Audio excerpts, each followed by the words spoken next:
Okay, thank you all for making it on this very rainy day. So before we get into it, a couple announcements. You can also look at this meme. Okay, announcements. So we have our second quiz this Thursday in class. Again, it'll roughly be for the first half an hour from 3:40 to 4:10. So on Thursday, please try and get here as close to 3:30 as possible so that we can get started. So it'll cover material since the last quiz, but technically everything's in scope. Like we could ask you prove something as a bijection sort of thing, but heavy emphasis on the things we've done since the last quiz. And I know the course is moving very quickly. The quizzes are more to sort of keep you in check and make sure you're doing the homework and get the gist of what's going on. But feel free to reach out if you have conceptual questions, even if it's after the quiz that just went by, right? Because the whole point of the course is to prepare you for the future, and the quiz is just sort of an indication of how you've been feeling about the material at any one point, right? So even if you do the quiz or you're shaky with the material, please reach out. Okay, any questions logistically about what's going on?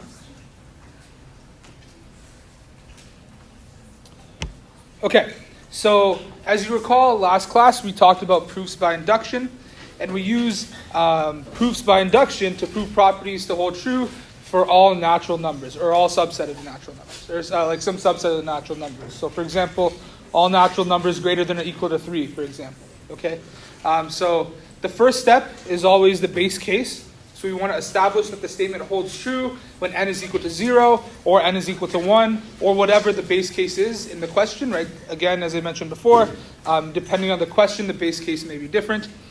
And then in our induction hypothesis, what we want to do is assume that the statement holds true for some arbitrary value k. Okay, so we sort of just state that in our induction hypothesis. And then in our induction step, we prove the implication. If P of k holds, then P of k plus 1 holds. Okay, and these three steps together prove that it holds for all natural numbers that are greater than or equal to your base case. So any questions about the structure of an induction proof? Cool. So we'll go over two more examples before we look at something called strong induction, and then also start talking about series and sequences. So here's an example. So consider the sequence defined by t naught is equal to 1 and tn is equal to 2 times tn minus 1 plus 7 for all whole numbers n. And this should be there.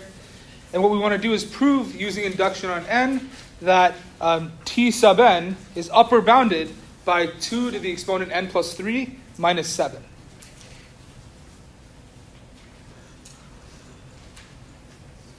Okay, we want to prove that term n is upper bounded by 2 to the exponent n plus 3 minus 7. Okay, so this one I'll walk through it right now, but the next example I want to give you some time to play around with it because it may rely on knowledge from other classes potentially. Okay, so let's take a look. What's the first case in any induction proof? First step, sorry? Base case, right? Good. And here, our series is defined when n is equal to 0, so our base case can be n is equal to 0. Okay?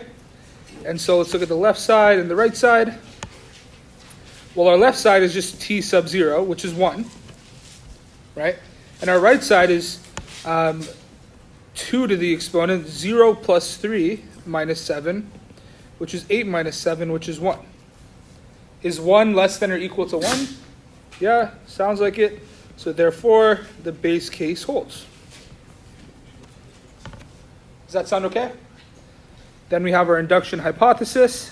So we'll assume t sub k is less than or equal to 2 to the k plus 3 minus 7 for some natural number k. Is that clear? Yeah. Why is n equal to 0 when it's number of natural numbers? This part here is saying that it's when n is a natural number for this expression, right? 0 is like a separate base case. Okay, here I could theoretically write n sub 0 as well, but the arbitrary value of k we're assuming isn't going to be k is equal to 0 because that's the base case we already showed. And then, 1, 2, 3, 4, so on and so forth. They're all natural numbers, but they're also all whole numbers. So either one would be okay. Okay, you'll notice a lot of times both in our context and elsewhere, if you look at induction proofs, they'll say that we're proving it for all natural numbers, even if the base case is like n is equal to 2. Like if the statement's only true for n is equal to 2 and above. Okay, and our induction step. So now we want to prove something about term t sub k plus 1. Correct? Which, by the relationship that's given to us in the question, is 2t sub k plus 7. Is that clear? How can we proceed now?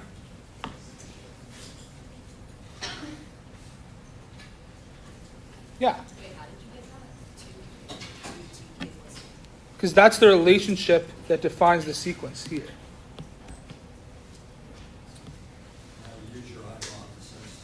Yeah, okay, so how exactly can we use our induction hypothesis here?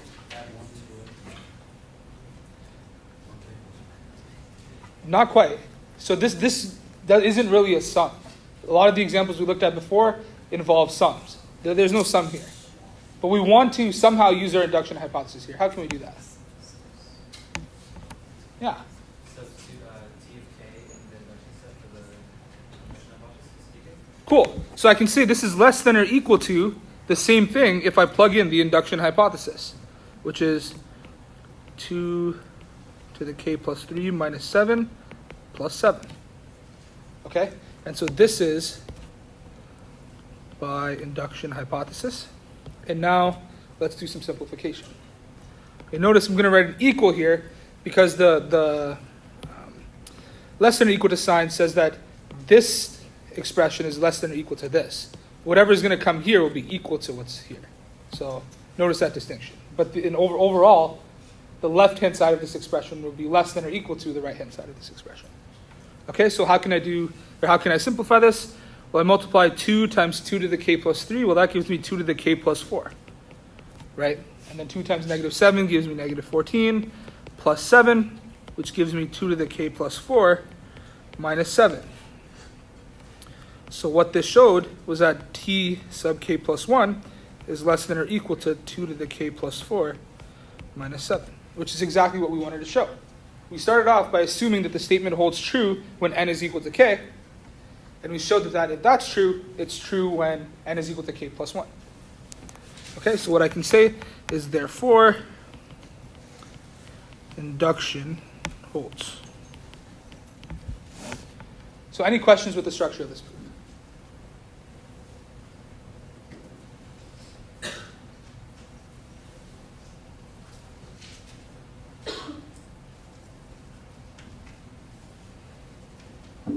Okay? So the next one has to do with the Fibonacci sequence. And I believe last class we also did an inductive proof involving the Fibonacci sequence, but this one will be a little different. Okay? So suppose we have this matrix A, which has first row 1 and 1 and second row 1 and 0. We want to prove that for all natural numbers greater than or equal to 2, so now our base case would be n is equal to 2, that this matrix A, exponentiated to the nth power, is equal to this matrix here. Fibonacci number n plus 1, Fibonacci number n, Fibonacci number n, and Fibonacci number n minus 1. Okay? And remember, all f sub n, whatever, that just refers to that term in the Fibonacci sequence, which is defined right here. Okay, so this is a statement that we want to prove using induction. Okay, so I'll give you a couple minutes to try it out with those near you, and then we'll come together and take it out. Okay, just because it involves matrices doesn't mean you can't follow the same 3-step recipe that will apply to all other induction proofs. Okay? So I'll let you discuss. This should be a group activity.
Okay, let's come back together. So, again, the three steps that we'll have in any inductive proof are always going to be the same. Okay? So let's look at the base case. Well, we're sort of told in the problem that that will be n is equal to 2. And so let's show that that's true. Okay? So let's evaluate what this matrix to the exponent 2 would look like. Well, that's just matrix multiplied by itself.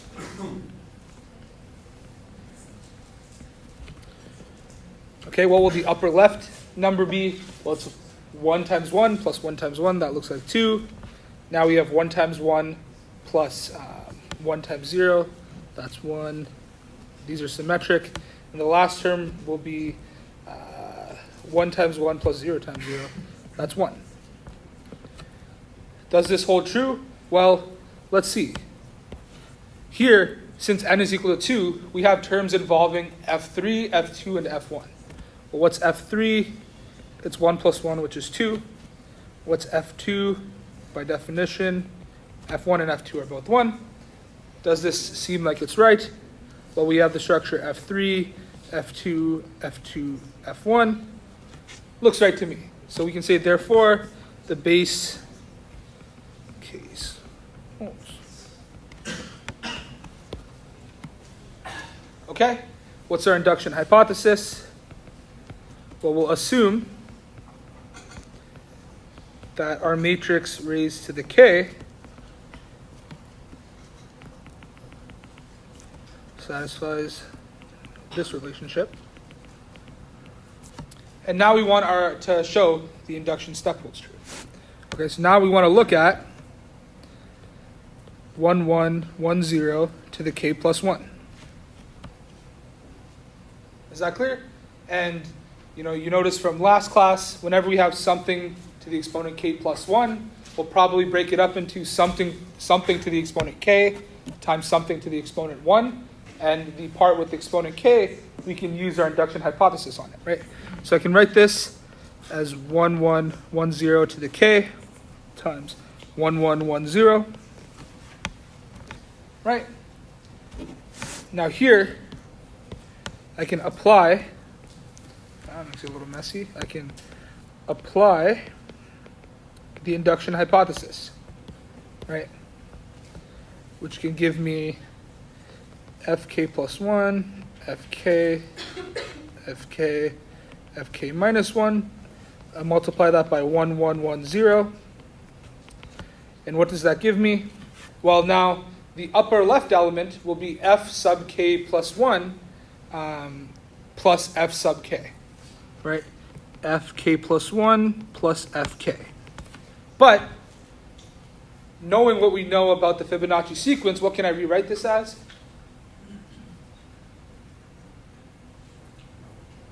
F sub k plus 2, right? Because that's just the definition of the sequence. So I can replace this with f sub k plus 2. Great. The bottom left term, and since it's symmetric, the upper right term, what will they have? F sub k plus f sub k minus 1. But, using what we know about the Fibonacci sequence, I know that I can write this as f sub k plus 1. Okay, notice the top right corner. I'll have f sub k plus 1 times 1 plus something times 0, so this just carries over. And in the bottom right, I'll have fk times 1 plus fk minus 1 times 0, so I'm left with fk. And that looks like what we want it to look like. It's really just the expression we had for the induction hypothesis, but with 1 added to everything. Right? Notice before we had k plus 1, and now we have k plus 2. Before we had 2 k's on the diagonals, now we have k plus 1s. And before we had k minus 1 on the bottom right element, and now we have just k. Okay, so we can say, therefore, induction holds. So any questions with this proof? Sure, it involved matrices, but really all of the steps were the exact same as any other proof by induction. You just needed to know how to multiply matrices.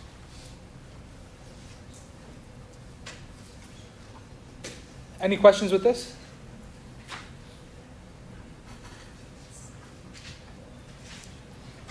Okay. That. So now we'll move on to talking about this idea of strong induction. Okay?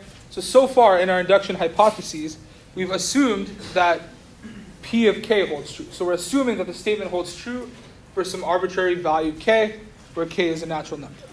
Okay? But sometimes in our proofs, it may help us to assume more. Okay? We might need to assume more in order to make that implication hold true. So in strong induction, instead of assuming just P of k, we assume all of the values from the base case until P of k. Okay, so instead of assuming just that P of k holds, we assume P1 holds, P2 holds, P3 holds, all the way until Pk holds. We're assuming all of them hold, right? These are ands. And we use this to show that P of k plus 1 holds. So what we'll do, what we've done so far is weak induction, or really it's just regular induction, or just induction. This is what our induction step consists of. P of k implies P of k plus 1. And now with strong induction, we'll have P of 1 and P of 2 and P of k imply P of k plus 1. Okay? And what you'll see is oftentimes in the induction step, we don't need to use all of P1 through Pk. In a lot of these like recurrence relations problems, we might just need to use k and k minus 1 holding. Okay? Or k minus 1, and k minus 2. But either way, it's the same thing. What you'll show in if you search it up online or take future classes, these two techniques are equivalent. Like, strong induction doesn't allow you to prove things that regular induction could. It just makes things easier. Okay, it's not a different proof technique per se. They're equivalent. Okay, so we'll look at some examples, but is the general premise of strong induction okay? Okay, and one more thing to keep in mind is you may have to prove multiple base cases. Okay, let's take a look. So here's a classic example of something that requires strong induction. Okay, suppose you have a collection of 4-cent and 5-cent postage stamps. I don't know why these are the things they use, but whatever. Prove that for any natural number greater than or equal to 12, you can make postage for exactly n cents. Okay? That's just a nice way of saying for all natural numbers greater than or equal to 12, there exists some a and b that are also natural numbers, such that 4 times a plus 5 times b is equal to that natural number. Okay? Is everyone clear on why the written version of this and the propositional logic version of this are the same thing? We're saying that for any value n that's greater than or equal to 12, we can make exact postage for it. Right? That's just saying a is the number of 4-cent stamps we use and b is the number of 5 stamps we use. Right.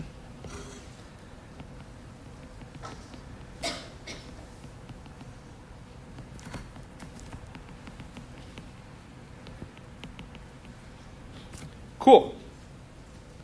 I'll let you play around with it for a minute or so before we take it up. But the question I want to ask you is, how many base cases might you need? Okay, it's more than one. So I'll let you play around.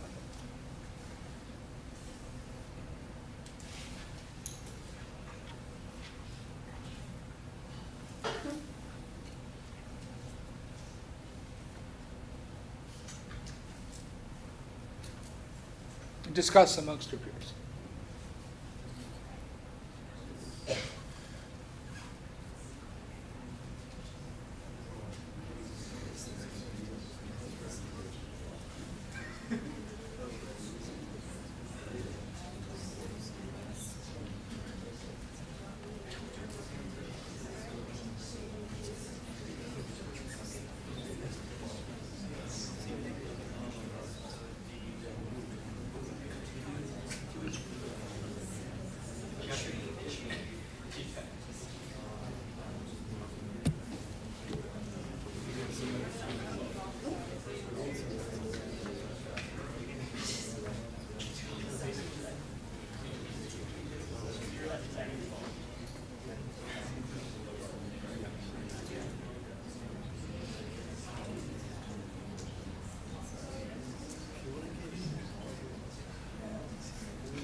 Yeah. Yeah, it should be in the central. Like to make 12. Yeah, Right. Sorry. Yeah, you're right. Good catch.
Okay. So how many base cases did you determine that we need for this question? Any ideas? Okay, so people seem to be saying 4. Why did you say 4? I covered, when it wouldn't work out, it's 12, then it was equals 13, and then I was adding either an A or a B. Okay, so, but that's only 2, right? You said 12 and 13. What specifically? And then I added, 4, well then I added an A or I added a B. I incremented by 4 and 5. Okay, you're on the right track. Okay. You're on the right track. It is 4. Do you perhaps have a reason? I mean, I feel like I'm overcomplicating it, but A is even and B is odd. B is even, A is odd. B is 0 and A exists, and A is 0 and B exists. Okay, yeah, it is 4 base cases, but it's not for that reason. And it's not those 4 base cases. Okay, the base cases are 12, 13, 14, and 15. Okay? And let's ignore the base case for a second and just move on to the induction hypothesis and step, and it'll become clear why we need 4 base cases. Okay? Do we have more room over here? Yeah, okay. So remember, our goal is to show that we can write 4a plus 5b is equal to n, for n being greater than or equal to 12. So again, I'll say, let's leave room for our base case over here. Our induction hypothesis, remember, we're talking about strong induction now. Okay, and why exactly we need strong induction, that'll become clear in just a second. But for now, let's just take that leap of faith. So assume that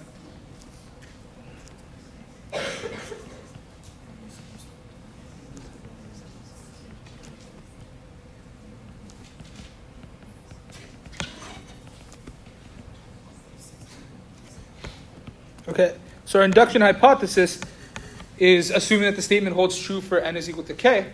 So since we're doing strong induction, we want to show that, we want to assume that we can make postage for 12 and 13 and 14 and ... all the way until k. Okay, and remember, this part is what makes it strong induction. If it was just assume that we can make postage for k, that would be standard induction. Is that clear? So the strong induction is the fact that we're assuming the statement holds true for 12, 13, 14, ... k minus 1k. Yeah? So isn't the numbers like 12, 13, 14, 15, and k, doesn't that imply that you just So k? what you're saying is, isn't this the same thing as regular induction? Yeah. You're right. But in strong induction, we need to use more than just the statement holding for k to make the implication. Before, we would just show P of k is equal to P of k plus 1. What I'm saying for strong induction is we might need P of k minus 4, for example, if that makes sense, which is more than just k. We need previous values as well. Okay? So there's a subtle difference. But let's get into it, and hopefully things will become more clear. So now let's look at our induction step. Now we're considering k plus 1, right? Is this clear? And so what we know is that if we subtract 4 from k plus 1, what do we have? We know that if we subtract 4 from k plus 1, there's some way to make that number with 4-cent and 5-cent postage stamps. Is that clear? Because, and that's why we need strong induction. Normally, to show something about k plus 1, we only need the statement holding for k. But now we actually need k minus 3, which is k plus 1 minus 4, right? So consider k plus 1. We know can make postage for n is equal to k plus 1 minus 4 by induction hypothesis, right? Because k plus 1 minus 4 is less than or equal to k, and we're assuming all the values from 12 to k, we can make postage for that, right? And so what we can do is say k plus 1 minus 4 is equal to 4a plus 5b. Is that clear? And now what we can do with a little bit of rearranging is show that k plus 1 is equal to 4a plus 1 plus 5b.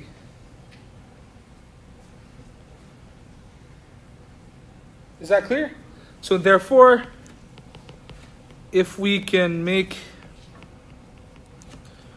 postage for n is equal to k minus 3, we can make postage for n is k plus 1. Sorry, that's a little hard to read. But what we're saying is, we've shown that if we can make postage for n is equal to k minus 3, we can easily make postage when n is equal to k plus 1. We just add another 4-cent stamp. And that's what you were mentioning when we talked about incrementing the number of a and b, right? For example, if we know we can make postage with for 17 cents, I can also do it for 21 cents. Just add another 4-cent stamp. Is that clear? Is that general idea okay? Okay? And so now, remember, we didn't do any of the base cases yet, right? And so why does this show that we need 4 base cases? Like, why are these 4 base cases?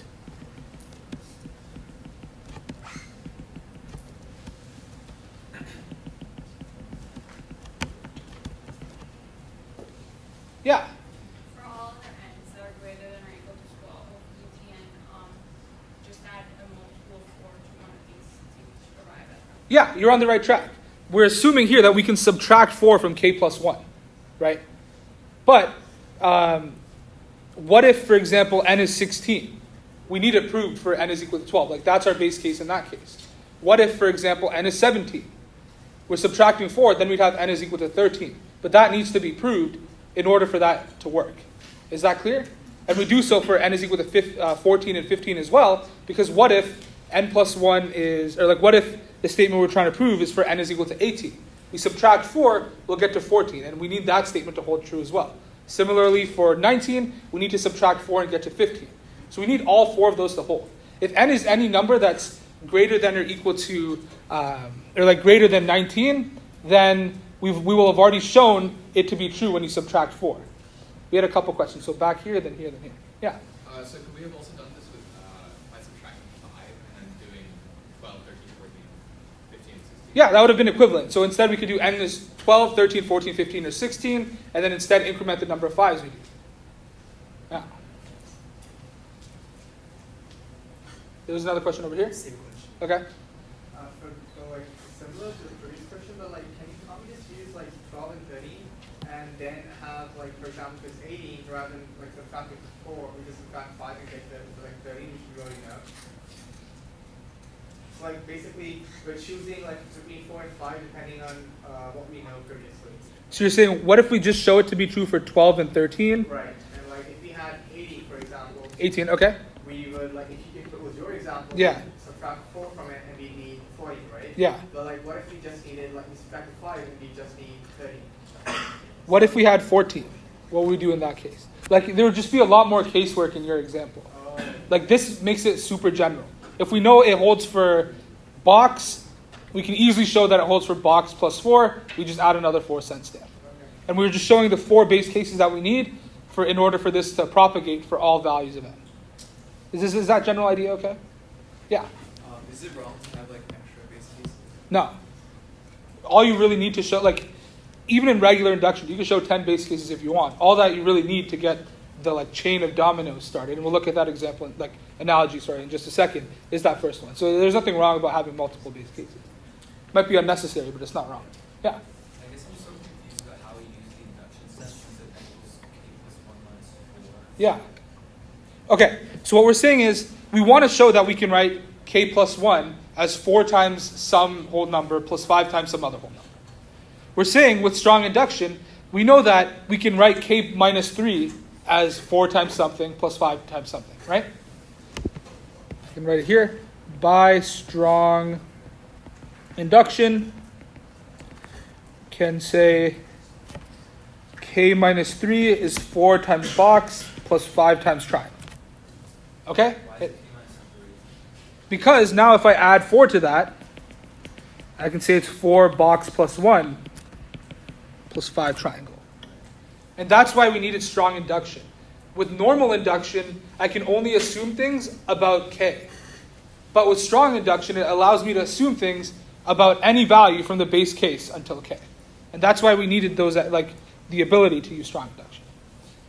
Is that sort of okay? I guess I understand like the concept of like the structure of how we prove it. I'm just curious about like where we got like the expression from. Okay, so what I'm saying here is that I know k minus 3 is less than or equal to k. So I know by strong induction, I'm assuming that it holds. Is that okay? So k minus 3 is some number that's less than or equal to k. By the induction hypothesis, I can make postage stamps for it. Is that okay? Okay, so what I'm saying is, well, I can write, no, I didn't explicitly write it, but I can say k minus 3 is 4 times a plus 5 times b, because it holds, the statement holds for it. And now what I want to do is show that k plus 1 can also be written as 4 times something plus 5 times something else. And what I'm using is the fact that I know that it works for k minus 3, I can just add another 4-cent postage stamp, and I can write it as 4 times a plus 1 plus 5 times b. So we just chose minus 4 because it's in the 4-cent postage stamp. Yeah, because we're using 4-cent postage stamps. Yeah. Is that okay? Any questions with this? And so let's prove the 4 base cases. And we have n is equal to 12, we can just say 4 times 3 plus 5 times 0. That's 12. And someone had a good clarification. This should have been whole numbers instead of natural numbers because, for example, for 12, you needed the ability to choose 0 of that number, right? And so with natural numbers, you don't get 0. So whole numbers, we get 0. Okay, so we have 12. So 13, how can we make 13? I think it looks like 4 times 2 plus 5 times 1. 8 plus 5 is 13. That looks okay. How can we make 14?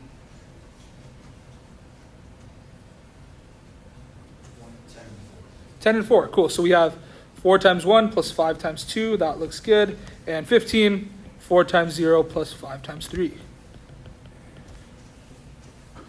You might notice a pattern. The number we're multiplying 4 by goes down. Number we're multiplying 5 by goes up. Those are the kinds of things we'll start looking at after your quiz and we start talking about modular arithmetic. But that's not that important now. Yeah? For your induction set, do you have to say k is at least 16? Yeah, good. And so that's like I've saved that for after we've done the base case. Good. Consider k plus 1 being greater than or equal to 16. Because if it's not greater than or equal to 16, you can't subtract 4 from it. Like for example, if k is 14, you subtract 4, it's out of the range of things that we're allowing. Right? Because if you subtract 4 from 14, you get 10, but the statement only holds true for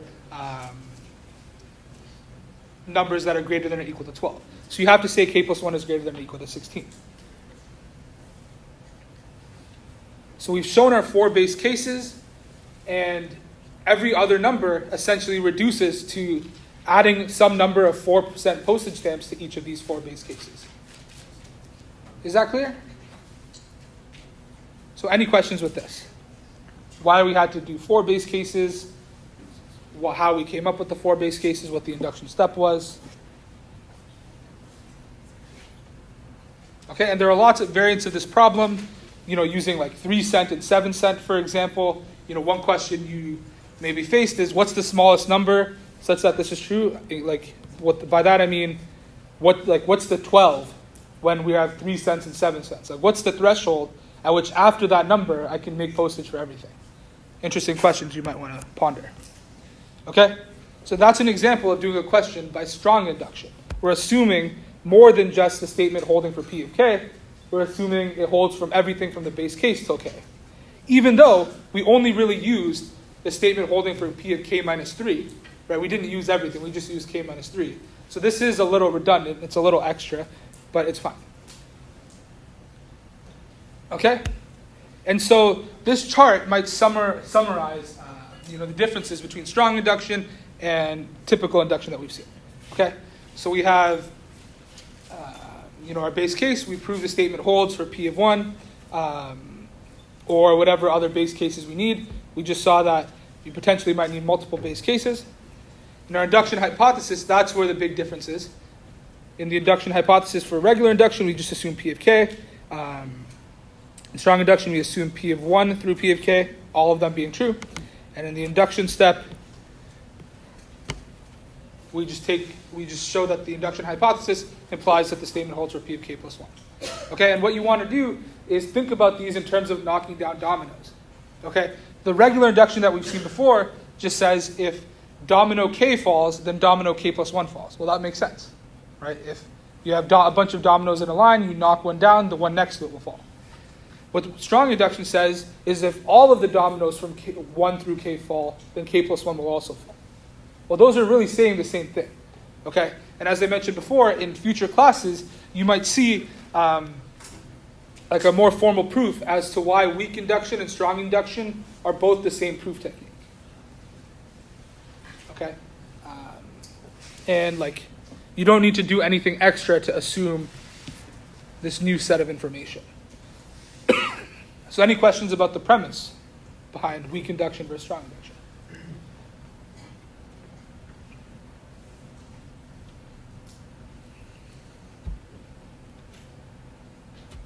Okay, so I'll let you work out an example amongst yourselves.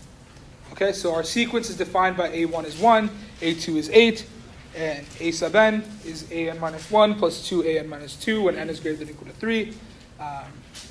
Prove that this relationship holds. Okay, and what I want you to do is think about the number of base cases you'll need.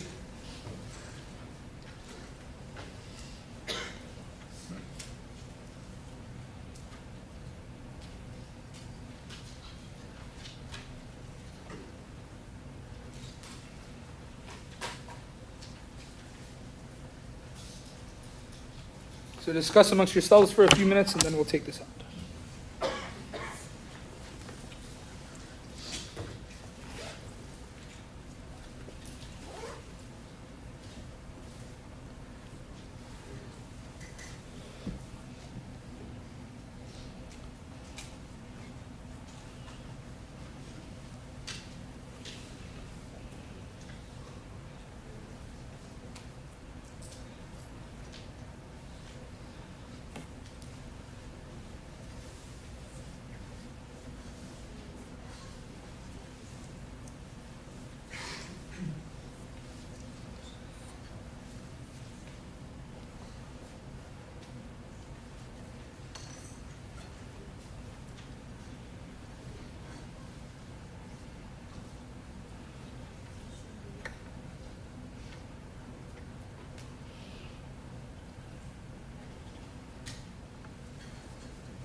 Okay, how many base cases do we need?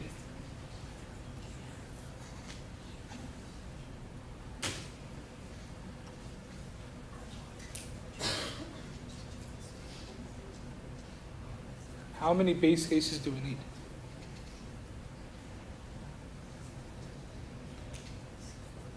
Yeah. Is it 3? Why is it 3? Just because you got 3 for A1, A2,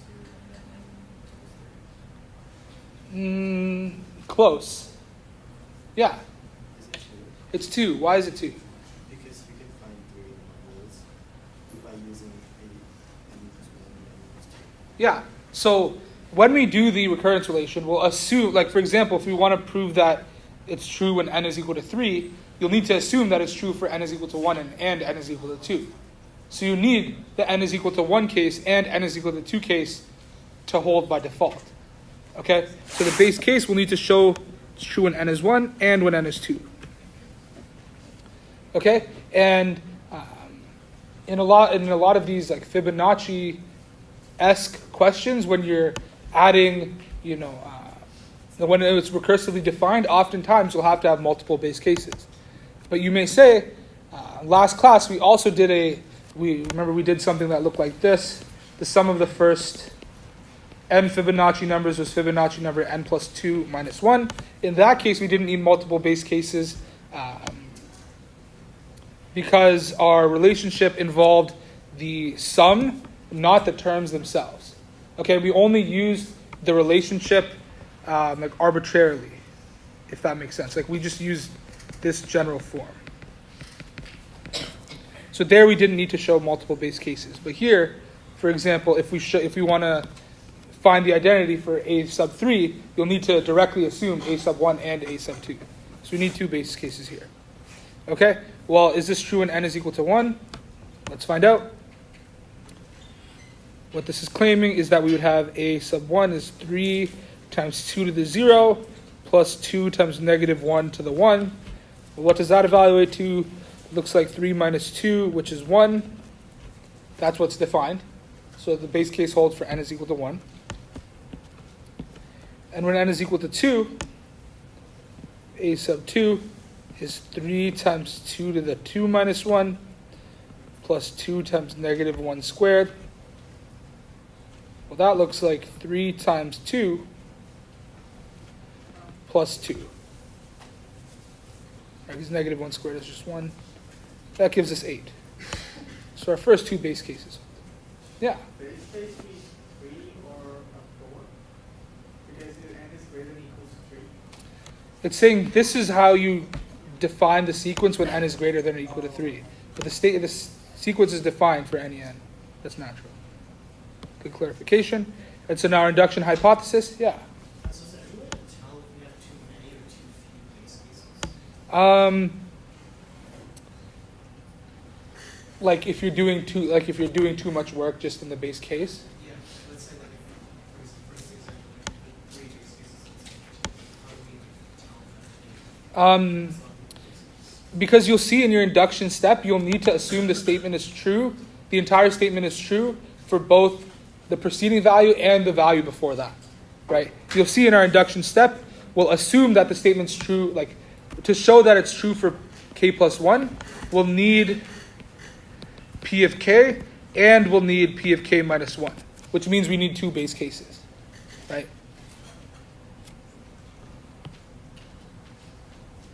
There's no need to really erase that, okay? Anytime you, like every step at which I guess it's only in the induction step, but if you need to assume the induction hypothesis holding for the 2 previous values, you need 2 base cases. If, for example, we had like I've seen questions that involve like a Fibonacci sequence, where it's defined by adding the previous 3 terms, and we had some relationship involving those terms, and in your induction step, you need to use the relationship holding for the last 3, you need 3 base cases. Okay? Anyways, we'll say assume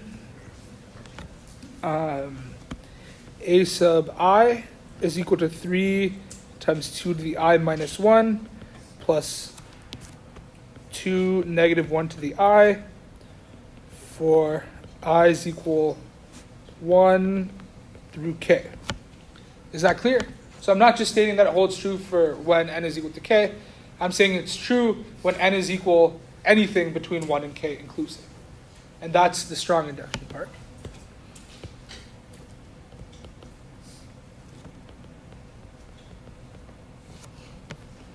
Great. And now let's do the induction step. Well, we're looking at a k plus 1, which by definition is 3 times 2 to the k plus 2 negative 1 to the k plus 1.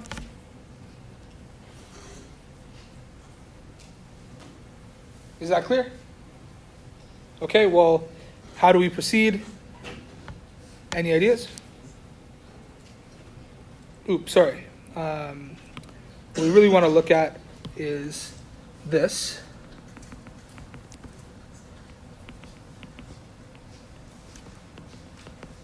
And show eventually that the left-hand side is equal to 3 times 2 to the k plus 2 negative 1 to the k plus 1. That's our goal right now. Start with the left-hand side and end up with the right-hand side. Okay? But what I'll do is start off with the recurrence relation that defines the sequence and substitute in the result when applying the induction hypothesis for both cases, right? And so when I apply the induction hypothesis for k, I get 3 times 2 to the k minus 1 plus 2 negative 1 to the k plus 2 times 3 times 2 to the k minus 2 plus 2 negative 1 to the k minus 1.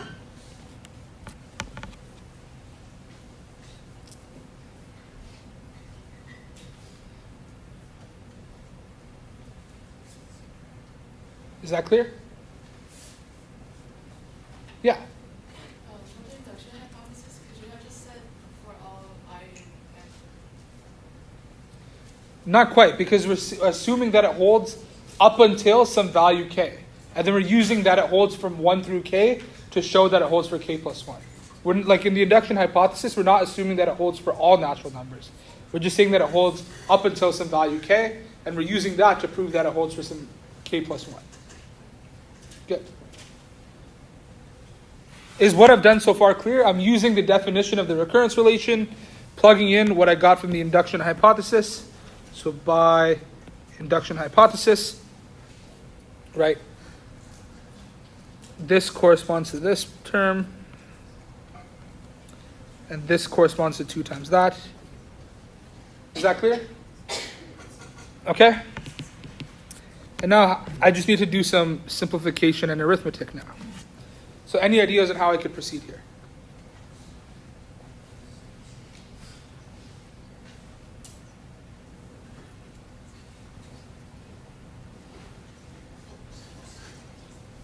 Okay, well, let's just distribute this times 2 here. Okay, so we have 3 times 2 to the k minus 1 plus 2 times negative 1 to the k plus 3 times 2 to the k minus 1 again. And so I've written this term as this. I reverse the order. Like instead of writing it as 2 times 3 times 2 to the k minus 2, I notice that I have 2 times 2 to the k minus 2. I can combine those and write 2 to the k minus 1, and that's being multiplied by 3. And then here I have plus 2, well really it's plus 4, negative 1 to the k minus 1.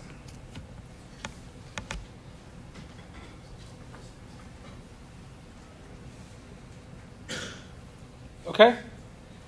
And I think we should move on. So I won't do the final step here, but really what you do is you combine the 3 times 2 to the box plus 3 times 2 to the box into 3 times 2 to the box plus 1, which is what we have in the last 2 lines. And you can do a little bit of casework to show that 4 times negative 1 to the k minus 1 plus 2 times negative 1 to the k is equal to 2 times negative 1 to the k plus 1. You can verify that on your own. Okay, and essentially what you'll see is that negative 1 to the k minus 1 and negative 1 to the k will have opposite signs. Right? So either you'll have negative 4 plus 2 is negative 2, or you'll have 4 minus 2 is equal to 2. And notice these terms have the same sign because they're either both even or both odd. And this one is the one that's different. Right? And so notice negative 4 and negative 2 have the same sign, 4 and 2 have the same sign. Okay, so you can verify that step on your own. Okay? But whatever, we've done the bulk of the proof, and at this point it's just simplification. We can say induction holds. Is that clear? So we're assuming to prove that the statement holds when n is equal to k plus 1, we need that it holds for k and k minus 1. And that's why we had to use strong induction. Any questions with that?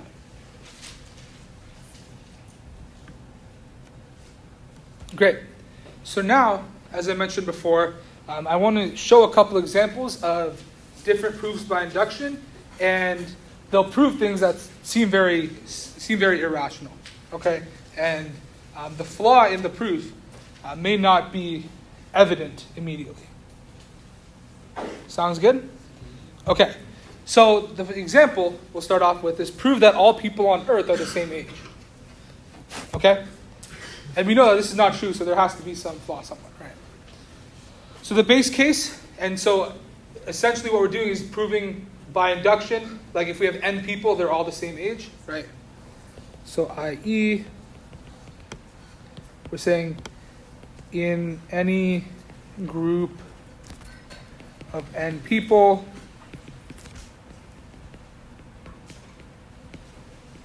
okay? And so our base case is when we just have one person. Well, if there's just one person, they're the same age as everyone else in the group.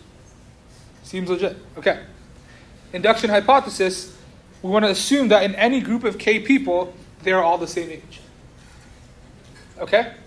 And then in the induction step, we're now going to consider k plus 1 people. And we want to show that all k plus 1 of these people are the same age. Right? And we know that in any group of k people, they're all the same age. So what we'll do is consider two subgroups of k people. The first k and the last k. Okay? So for example, if we have 1, 2, 3, 4, and 5, and k is equal to 4, first we'll consider these 4 people, and then we'll consider these 4 people. Is that clear? So everyone except the last, and then everyone except the first. Okay? So if our people are x1 through xk plus 1, the first group will just be x1 through xk. That's a group of k people, so they all have to be the same age. That sounds good. And the second group, it's x2 through xk plus 1. That's another group of k people, and so again, they should all also be the same age. Is that clear? Okay? And what we notice is that there's some overlap in these two groups. Namely, these people x2 through xk are in both groups. Everyone who's not the first one and the last one. Right? In this toy example that I gave you, these people, if the people are numbers, are in both groups. Is that clear? Well, if they're in both groups, that means both groups have to be the same age. Right? Because if they're all in the same group and they're all in both, if they're all in group 1, that means they have to have some age x. Or let's say age t. But if they're all also in group 2, no one person has multiple ages. That means everyone in group 2 also has age t. And so what we've shown is that both groups, everyone's the same age, and therefore everyone in the entire group is the same age. Okay? So I want you to talk amongst yourselves for a couple of minutes and try and identify the flaw in this proof. Right? And there definitely is a flaw because the statement is not true.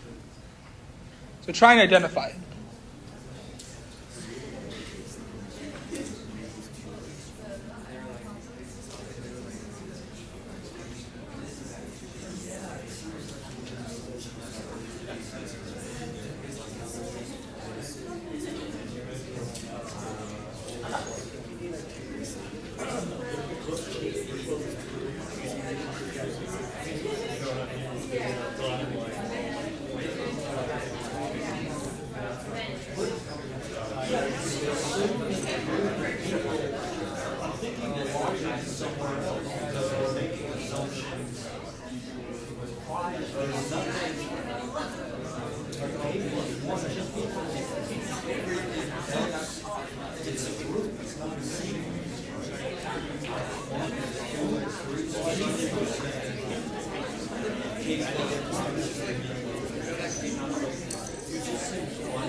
So I heard what you said. It's not that.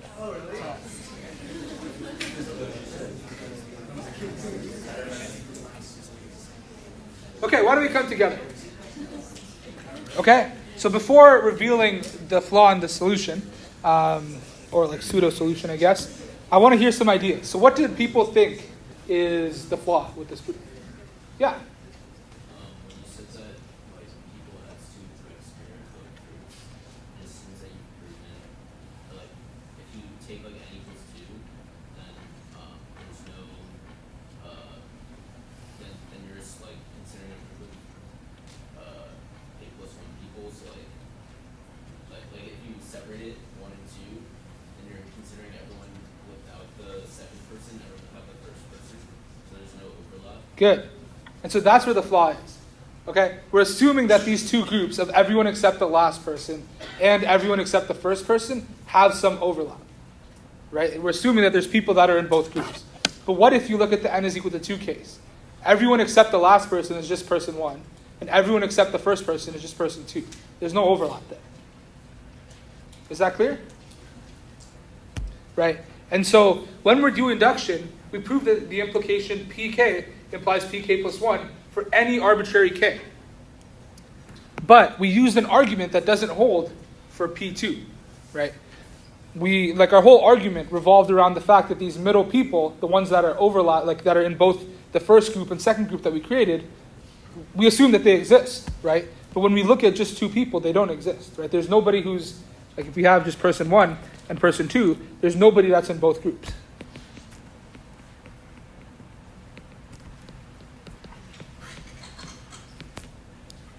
So what we really showed is that P of 1 holds, and we showed that if P of 3, then P of 4, if P of 4, then P of 5, and so on and so forth, but we didn't show P of 2 implies P of 3. So the statement doesn't hold in general. Remember, false implies anything is always a true statement. Right? So if it were the case that it's always true that any two people have the same age, then sure, it might be true for all natural numbers. But that's not true in the two-person case, so it's not true in general. Okay? Is everyone clear with the flaw in this? It's assuming that there's middle people. Like, this group need not exist. And that's the flaw here. Okay? But like upon first glance, that's not immediately evident, right? This proof seems legit, right? There's no obvious flaw in it. Because you have to be very careful about what you're assuming, right? And you can't assume anything. That's the whole point of the induction hypothesis and step. You can't assume anything about K other than that it's not the base case. Because we've already shown the base case to be true. Is that clear? So, can't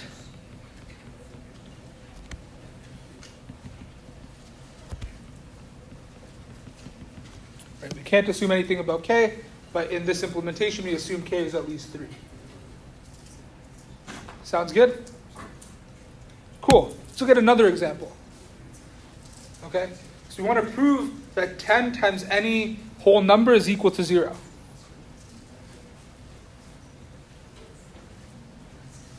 Okay? So again, let's look at our base case. When n is equal to 0, obviously 10 times 0 is 0, so the base case works. Okay? And now what we'll say is that our induction hypothesis is that 10 times I is equal to 0 when I is between 0 and k. And so here we're actually using strong induction.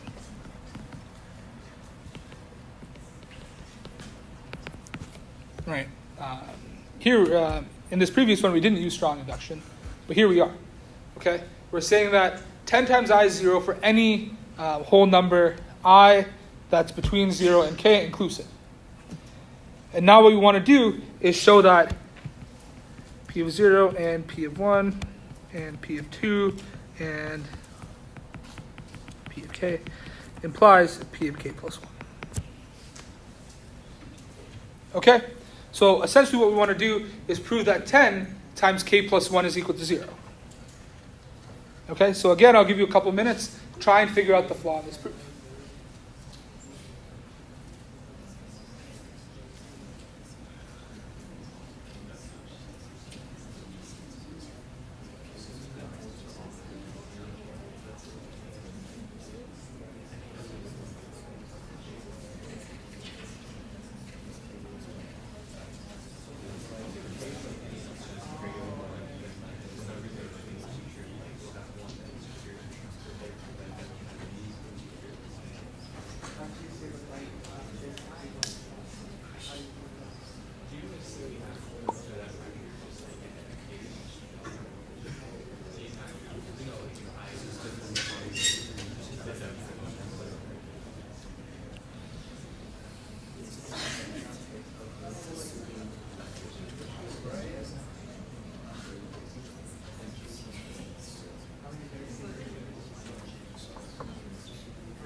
Okay, what's the flaw in this proof?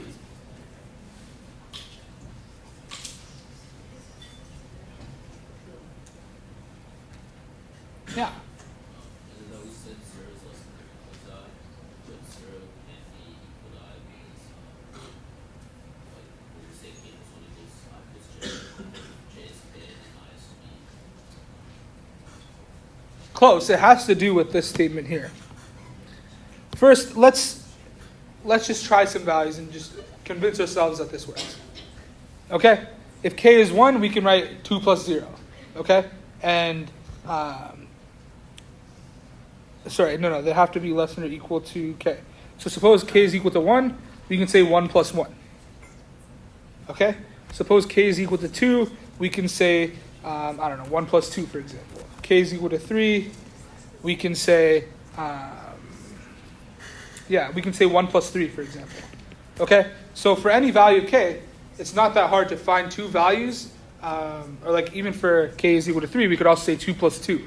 And both I and j are less than k, right? So for any value of k I pick, I can just say I is k and j is 1, and that works.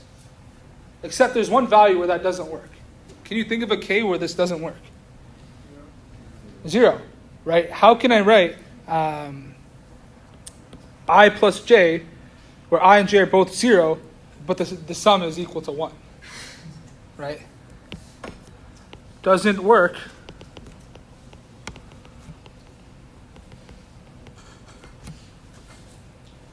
Right? There's no way I can say 1 is equal to I plus j, where I and j are both less than or equal to 0 and greater than or equal to 0. That doesn't make sense. For any other value of k I pick, it works, because I can just say I is k and j is 1. That works. But when you have k is equal to 0, the only possible sum you get is 0 plus 0, but that's 0, not 1. Yeah? Why do we need to include it for k is equal to 0 when we include it for the base case that for k is equal to 0 it works? It's not that the original statement doesn't work for k is equal to 0. It's that this property doesn't work when k is equal to 0. Yeah. Yeah. So why do we need that property? Because we're assuming it works for any arbitrary value of k. Right? And we would use that in proving the statement holds when n is equal to 1. Is that okay? And there's another question back there. Yeah. So can you use strong induction even for like just one base case? Yeah, you can. It's only when you have recursive definitions that you might need multiple base cases. Yeah. Okay. The issue in this proof is assuming that you can write any not or any whole number k plus 1 as I plus j. You can't do that, again, where 0 less than I and j less than k. It doesn't work when k is equal to 1, or k is equal to 0. There's no solution to that. For any other value of k, of course that works. I can say k and 1. Right? Otherwise, I can say k, I can say I is equal to k, j is equal to 1.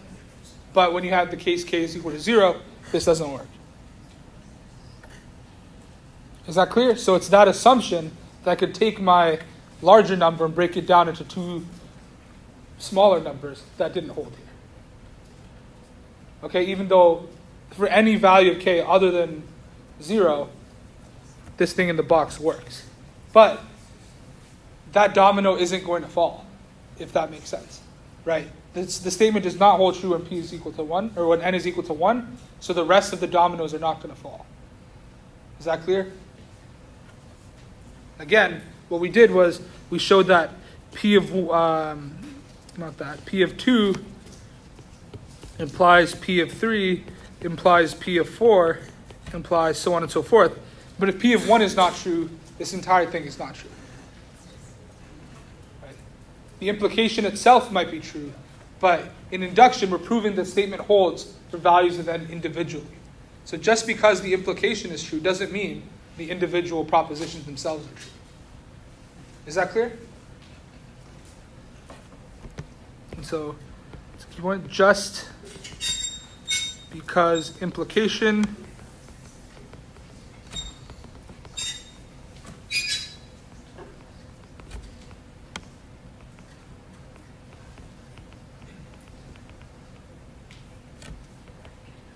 is that clear? So any questions with the idea of looking at faulty induction? Okay, we often assume that we can do something, right? In the last problem, we assume that there will be one person that's not in either group. Here we're assuming that we can write k plus 1 as I plus j. Often what will happen is we'll assume something that assumes, like here, we implicitly assume that k is greater than or equal to 1. Any questions of this? Cool. And so with the remaining 5 minutes, I think we have enough time to go over this, but we'll go over this again on Thursday.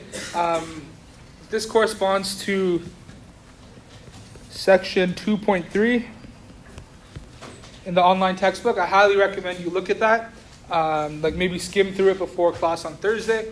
So what we'll do is we'll look at the derivations of these formulas for the sums of arithmetic sequences, or arithmetic series, I should say, geometric series, how to derive them, and then we'll also look at coming up with equations for things like 1 plus 2 plus 3 plus ... plus n, or like 1 squared plus 2 squared plus 3 squared plus ... plus n squared, 1 cubed plus 2 cubed plus n cubed. We'll look at how to develop expressions for things expressions for things like this. Is that clear? Okay, and then we can use induction, which we already know, to prove that all of our statements hold true. So what we'll do is we'll follow some process and derive something, like come up with it from scratch, then use induction to show that it holds. Okay, so really quickly, an arithmetic sequence is defined recursively where the first term, t sub 1, is this initial value a, and successive terms are whatever the previous term was plus d, where d is this common difference. Let me say a is this initial term.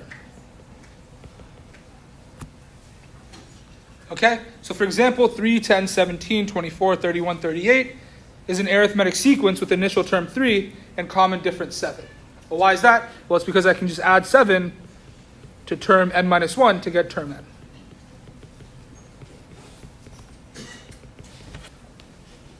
Is that clear? And the general form of this is t sub k is a plus k minus 1d. I start with the initial term. T2, I just get a plus d. T3, I get a plus 2d. T4 is a plus 3d. So in general, tk is t as a plus k minus 1 d. Is that clear? So it's just the general form of a recurrence relation similar to ones that we've done proofs on with induction. Okay? And now our question is, how do we find the sum of the first n terms of an arithmetic sequence? Like, what if I want to find the sum 3 plus 10 plus 17 plus 24 plus 31 plus 38 all the way until the 100th term? Other than saying in Python for I in range 3 comma 3 plus 7 times 100 comma 100, right? How could I do this? And so the one we want to start off with is the sum of the first n natural numbers. Okay? And recall, the very first proof by induction we did was a proof of this statement. Is that clear? Last Thursday, I believe we proved this. But where did it come from? Okay, and let's take a look at where that comes from right now. Okay, so would you agree with me that this sum, which I'll call S sub n, I can write as 1 plus 2 plus 3 plus ... plus n minus 1 plus n. That's exactly what I want to find. Is that clear? Well, because in addition you can rearrange the order, I can also write the same sum as n plus n minus 1 plus n minus 2 plus ... plus 2 plus 1. Is that clear? Okay, I can just reverse the order. It's addition. There will be the same thing. So what happens when I add the two expressions? Okay, well on the left-hand side I'll get 2 times S of n. And on the right-hand side, let me add the columns. Okay, so what happens when I add 1 and n? I get n plus 1. What happens when I add 2 and n minus 1? That also gives me n plus 1. What happens when I add 3 and n minus 2? Surprise, surprise, also n plus 1. I do this so on and so forth. I add the last 2 columns, n minus 1 and 2. That gives me n plus 1. And I add this last column, also gives me n plus 1. How many of these n plus 1s are there? N, right? Because it corresponds to 1 through n. So I have n plus 1. So that gives me that this formula is S sub n is n plus 1 over 2, which we already proved with induction up here. But this shows you where it comes from, right? So you can consider this as being a direct proof of this, or you can call it a derivation. But that's where this formula comes from. Is that clear? Okay, and we'll probably end there for today. What we'll do after your quiz, attendance, good point. Is that what your question was?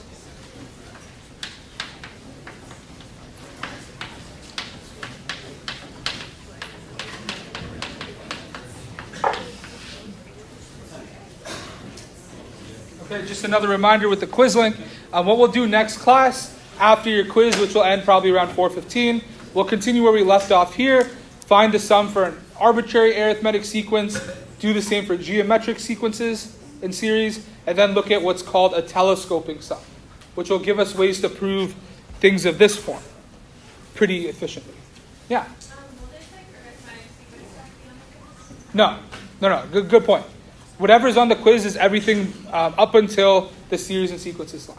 So the things we did in the last 8 or so minutes will not be on the quiz. Good point.